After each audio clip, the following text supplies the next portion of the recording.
სისტემა უნდა დაინგრეს. ეს ფრაზა უკვე რამდენიმე წელია ისმის ამ ქვეყანაში, სხვადასხვა დროს, სხვადასხვა კონტექსტში. იმდენად ხშირად თითქოს იმდენად გაიცვითა, რომ რამდენჯერმე საკუთარი თავი მყავს დაჭერილი, რომ არ მინდა და ზუსტად გამეორება და ხან დასაშლელია ეს სისტემა ვთქვი, ხან ჩამოსაშლელია. თუმცა სიმართლე ისაა, რომ სისტემა მართლა დასანგრევია. ყოველ წოდესაც ამ ფრაზას ვამბობთ ან ვისმენთ, ეს არის იმ მომენტში დანახულ ან განცდილ უსამართლობაზე რეაქცია. პატიმარის ცემეს ციხეში სისტემა უნდა დაინგრეს. ჩაგიდო პოლიციელმა ნარკოტიკის სისტემა უნდა დაინგრეს. პროკურატურა საქმეს არ იძიებს, სისტემა უნდა დაინგრეს. პრობლემა იმაშია, რომ რეალურად არ გვისმის რა არის ეს სისტემა. უბრალოდ არ გვისმის რაზე დგას. რადგან ეს არ გვისმის გონია, რომ პოლიტიკური ცვლილება ბუნებრივად გამოიწვევს სისტემის შეცვლას. პრაქტიკა მიგვითჩვენა, რომ პოლიტიკური ძალაუფლების ხელნახელში გადასვლასთან ერთად ხელნახელში გადადის სახეცვლილი, მაგრამ არსით იგივე სისტემა. არსით იგივე სისტემა არის საბჭოთა. აი დედაფეთქებული სახელმწიფოს დასის შემდეგ ამ სისტემაში თვისობრივად ბევრი არაფერი შეცვლილა. ამ სისტემას აქვს სამი საყრდენი. პირველი ეს არის საკუთრება. საბჭოთა იმპერიის შექმნის შემდეგ პირველი რაც კომუნისტებმა გააკეთეს იყო საკუთრების კონფისკაცია.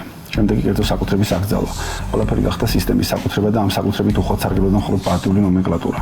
მეტიც, საკუთრება წარქმნილი ადამიანების შრომით შექმნილი დოლარი მთლიანად მიჰქონდა სისტემას და ძალაუფლების მქონე პარტიული ნომენკლატურა წყვეტდა მის რამეს დაუბრუნდა უკან.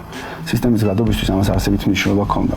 მისო სისტემას ებრძოლო, გჭირდება რესურსი. ან თუ არ გაგაჩნია რანაირი საკუთრება და შენი შრომის პროდუქტი მთლიანად მიაქვს სისტემას, ეს ნიშნავს სისტემას ნაბრძოლისთვის საჭირო რესურსის დაგროვების შანსიც კი უბრალოდ არ გაქვს.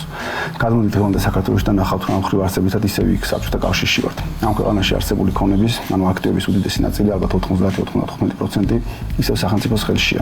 თქვენი შრომით შექმნილი დოლარის 1/3 ისევ მიაქვს სისტემას.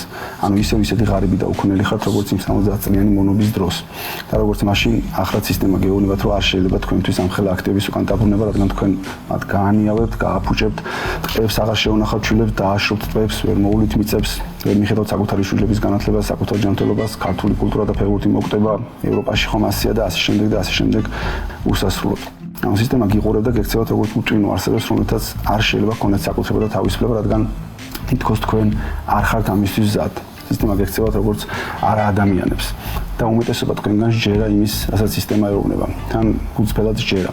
ერთი შეხედვით წარმოუდგენელია, როგორ შეიძლება შვილი მშიერი ყავდეს და გჯეროდეს, რომ ტყეში რო ხია, ის არ შეიძლება შენი იყოს, რადგან ის რაღაცა ჰიპოთეტური სტრუქტურის სახელმწიფოსია და მისი გამოყენება შვილის გამოსაყრებად არის დანაშაული. ან გჯეროდეს, რომ შენი ნაშრომის მესამედი უნდა გადაუხადო სისტემას, რომელიც სადღაც რომელიღაც მომღერლების ან ფეხბურთელების გუნდი უნდა დააფინანსოს. ამას სისტემა ახერხებს მეორე საყრდენის გამოყენებით, განათლებით. მასების მართვის მთავარი ინსტრუმენტი, რომელიც საბჭოთა იმპერიამ შექმნა, იყო საბჭოთა განათლების სისტემა. ეს იყო უნიფიცირებული, ცენტრალიზებული სისტემა, რომლის დეკლარირებული მიზანი იყო ახალი საბჭოთა ადამიანის გამოსვლა. თუმცა ამ სისტემას ჰქონდა რეალური მიზანიც. მას უნდა ჩაეკლა ადამიანებში აზროვნების უნარი, კითხვების დასმის სურვილი, კრიტიკული აზრები, კრეატიულობა, მრავალფეროვნება და საბოლოო ჯამში თავისუფლების წყურვილი. 70 წლის განმავლობაში განათლების ამ სისტემამ მიზანს მიაღწია. ადამიანები დაარწმუნა, რომ მონობა თავისუფლება და თავისუფლება მონობა. და სამწუხაროდ ჩვენი საზოგადოების უდიდესი ნაწილი სწორედ ამ განათლების სისტემის პროდუქტია. მეტიც ამაყობს ამით და ჯერა რომ ის სისტემა იყო კარგი.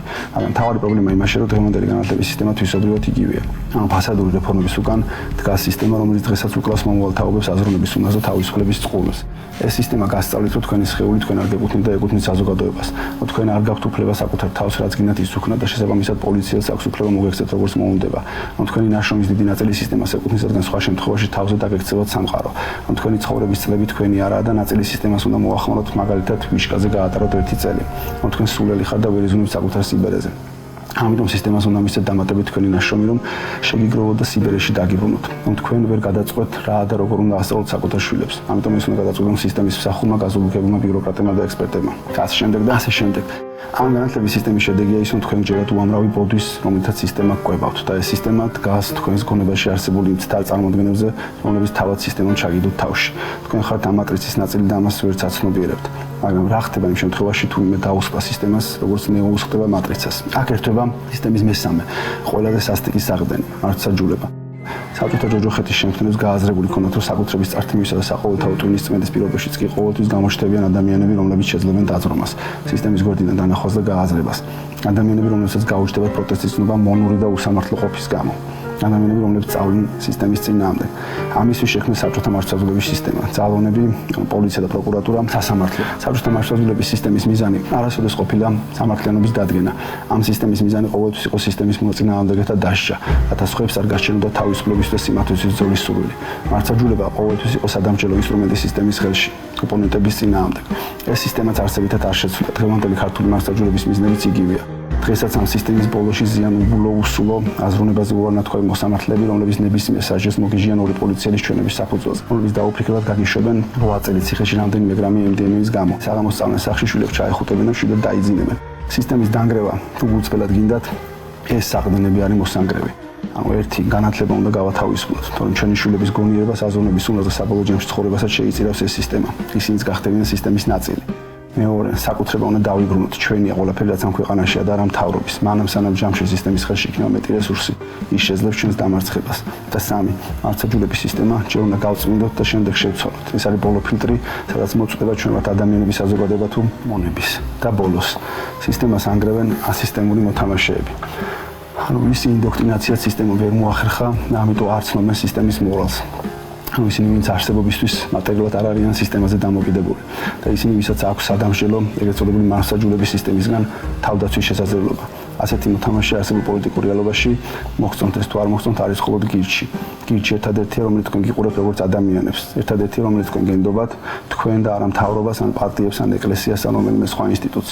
სხვები თქვენ გიყურებენ როგორც ფარას. ფარას, რომელიც უნდა მართო, რომელსაც კანონებით უნდა განუსაზღვროს სად მოწინონ, რა ჭამონ და როდის მოშარდონ. ფარას, რომელსაც არ შეიძლება ჰქონდეს საკუთრება, არ შეიძლება ჰქონდეს თავისუფლება, რადგან შეიძლება საშიში გახდეს. თქვენ უნდა გადაწყვიტოთ ვინ ხართ, ცხოვრები თუ ადამიანები. თქვენ უნდა გადაწყვიტოთ მართლა გინდათ სისტემის დანგრევა, თუ უბრალოდ მეგობრებთან პოზიორობთ. ეს არჩევანი გექნებათ გასაკეთებელი ოქტომბერში.